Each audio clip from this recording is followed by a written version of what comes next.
Hello everyone, this is 20 most important MCQ of income tax जो कि Lucknow university के exams में इन 20 क्वेश्चंस में से कुछ क्वेश्चंस आए थे और ये फर्स्ट यूनिट का फर्स्ट पार्ट है। सेकंड पार्ट भी मैं बहुत ही जल्दी अपलोड करूँगी।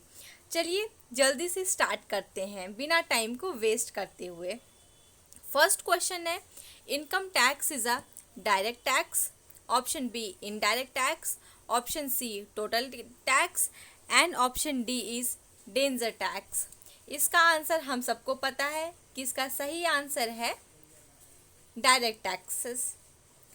Question number 2, when income tax was laid in India first time, option A 1860, option B 1918, option C 1886 and last option is 1961। इसका सही आंसर है ऑप्शन ए 1860। इंडिया में जो फर्स्ट टाइम इनकम टैक्स लाइड हुआ था वो 1860 में हुआ था। चलिए नेक्स्ट क्वेश्चन को देखते हैं। Question number 3, the income tax was passed in option A 1961, option B 1971, option C 1981 and option D is 1951। इसका सही जो आंसर है वो ऑप्शन ए है 1961। एक चीज़ को याद रखिएगा कि जो इंडिया में जो फर्स्ट टाइम इनकम टैक्स लगा था वो 1860 में हुआ था और जो इनकम टैक्स एक्ट पास हुआ था वो 1961 में हुआ था। इन दोनों क्वेश्चन में से कोई ना कोई एक क्वेश्चन आता है और ये बहुत ही इम्पॉर्टेंट है और आप लोग कंफ्यूज्ड मत होइएगा। Question number 4, the income tax extend to option A whole of India except Sikkim, option B whole of India except Jammu and Kashmir, option C whole of India except Jammu and Kashmir and Sikkim and the last option is whole of India. इसका जो सही answer है वो है whole of India except Sikkim. Confuse मत होइएगा कि इसका गलती से ये मत टिक करेगी कि होल ऑफ इंडिया में है। इसका जो सही आंसर है वो whole of India except Sikkim है। Question number 5, how many heads of income tax are there to compute gross total income of an person, option A 3, option B 4, option C 5, option D is 6। इसका सही option है option C, total 5 heads होते हैं। एक person के total gross income को compute करने के लिए कौन से 5 हेड्स हैं उनको कमेंट बॉक्स में कमेंट करके ज़रूर बताइएगा। Question number 6, finance bill become the finance act when it is passed by, option A the Lok Sabha, option B the Rajya Sabha, option C both A and B, option C both the houses of parliament asserted by the president। इसका जो सही answer है वो है option D both the houses of parliament asserted by the president।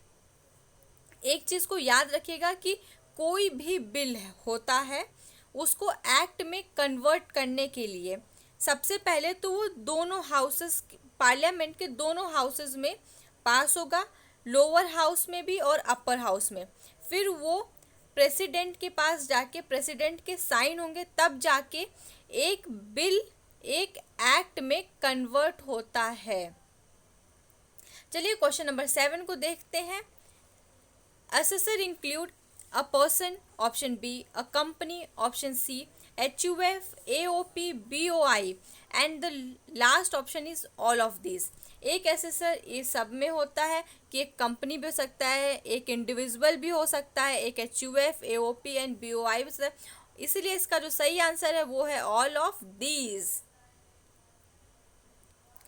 Question number 8, health and education cess is, option A 6%, option B 2%, option C 4% and option last option is 3%। इसका सही answer है option C 4%। Question number 9, who has the statutory power to issue notification under Income Tax Act 1961? किसके पास एक statutory power होता है कि वो income tax के नोटिफिकेशन को इशू कर सकता है? तो इसका जो ऑप्शन है उसको देखते हैं. Option A central board of direct taxes, option B central board of film certificate, option C finance department of state, and the last option is none of these. इसका सही ऑप्शन है central board of direct taxes. इस चीज़ को ध्यान में रखिएगा कि जो भी फाइनेंस से रिलेटेड, इनकम टैक्स से रिलेटेड जो भी सब चीज़ें होती हैं वो central board of direct taxes में ही होती हैं. इवन इनकम टैक्स जो है वो central board of direct taxes के अंडर ही काम करता है. सीबीडीटी से रिलेटेड एक क्वेश्चन ज़रूर आता है, इसलिए इसको अच्छे से पढ़िएगा. Question number 10. Income tax is imposed on option A half yearly, option B annually, option C monthly, and last option is daily. Income tax जो इम्पोज होता है वो एक पर्सन के एनुअल इनकम पे इम्पोज होता है, इसलिए इसका सही आंसर है option B. Question number 11. Assessment year starts on option A 1 April, option B 1 March, option C 1 July, and option D is none of these. इसका जो सही आंसर है वो है कि एक असेसमेंट ईयर स्टार्ट होता है 1 अप्रैल को. फर्स्ट ऑप्शन है ऑप्शन ए. क्वेश्चन नंबर 12 है. Assessment year previous year ends with option A 1 April, option B 31 March, option C 1 July, and last option is none of these. इसका जो सही answer है वो है एक प्रीवियस ईयर जो एंड होता है वो 31 मार्च को होता है, और जो असेसमेंट ईयर होता है वो स्टार्ट होता है 1 अप्रैल को. असेसमेंट ईयर और प्रीवियस ईयर इन दोनों टॉपिक्स को अच्छे से पढ़ के जाइएगा, क्योंकि इन दोनों में से कोई ना कोई एक क्वेश्चन ज़रूर आता है कि या तो क्वेश्चन आएगा कि असेसमेंट ईयर स्टार्ट कब होता है, या तो प्रीवियस ईयर एंड कब होता है, जैसे मैंने ये क्वेश्चन है, या तो फिर हो सकता है कि असेसमेंट ईयर कब से कब के बीच में वो डेट देंगे. तो इसलिए इस टॉपिक को अच्छे से पढ़ के जाइएगा. Question number 13. Taxable income is determined on the basis of option A residential status of India, option B citizenship of India, option C BPL card holder, and the last option is government job holders. एक जो income tax होता है वो एक person के residential status पे के हिसाब से डिटरमाइंड होता है कि ये एक पर्सन इंडिया में या फिर जो भी उसकी कंट्री है उसमें कितने दिन रहा है, क्या उसके रेजिडेंटल स्टेटस है. तो ऑप्शन ए ही सही आंसर है कि residential status of India determine the taxable income of an person. Question number 14. Income tax is laid on those individual. Option A whose income is less than the exempted limit in any previous year, option B whose income is more than the exempted limit in any previous year, option C whose income is up to 2,45,000 in any previous year, and the last option is whose income is up to 2,50,000 in any previous year. इसका जो सही answer है वो है option C. Question number 15. Income tax department works under option A central government, option B state government, option C central board of direct taxes, option D chief commissioner of India of income tax. इसका जो सही answer है वो है central board of direct taxes. Option C income tax work करता है central board of direct taxes के अंदर. इस चीज़ को याद रखिएगा कि सीबीडीटी के अंडर इनकम टैक्स आता है. Question number 16. Under the income tax act person means option A Hindu undivided family, option B a company, option C local authority, and the last option is all of these. इसका जो सही answer है वो है all of these. एक person में एक HUF family भी हो सकता है, एक कंपनी भी हो सकता है, एक लोकल अथॉरिटी भी हो सकता है। इसलिए इसका सही आंसर है ऑल ऑफ दीज, क्योंकि एक पर्सन में ये सब चीज़ें कि अंडर में, एक पर्सन के अंडर में सब चीज़ें आती हैं। Question number 17, sum of various heads of income is called, option A gross total income, option B total income, option C taxable income and the last option is aggregate income. इसका जो सही answer है वो है option A gross total income. जो 5 heads होते हैं उनको ऐड करने के बाद हमारे पास ग्रॉस टोटल इनकम आता है। Question number 18, an individual is liable to pay surcharge, option A 12% of tax payable, option B 12% of tax payable if income tax exceeds 10 lakh, option D 12 lakh of tax payable of income tax exceeds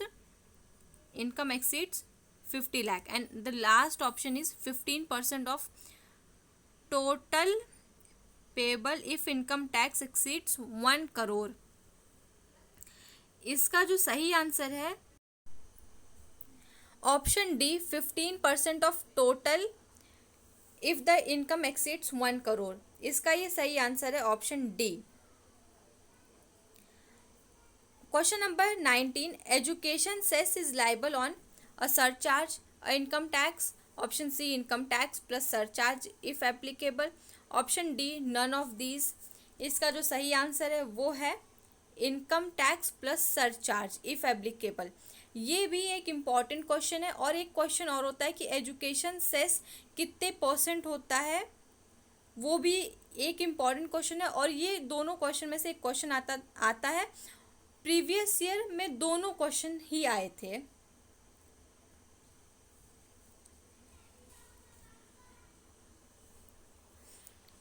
question number 20, income tax is round off to, option A nearest 1 rupee, option B nearest 10 rupee, option C nearest 100 rupees and the last option is none of these.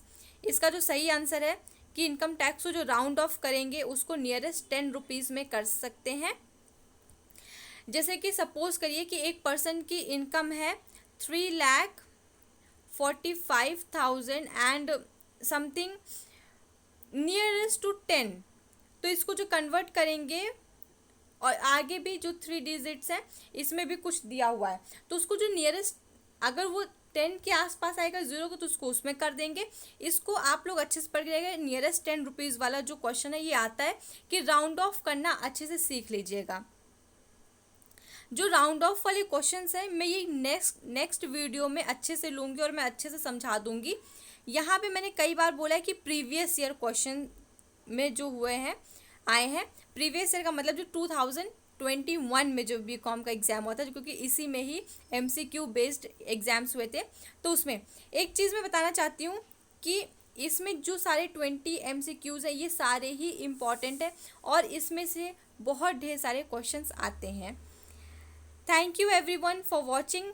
Next part बहुत जल्दी ही आएगा।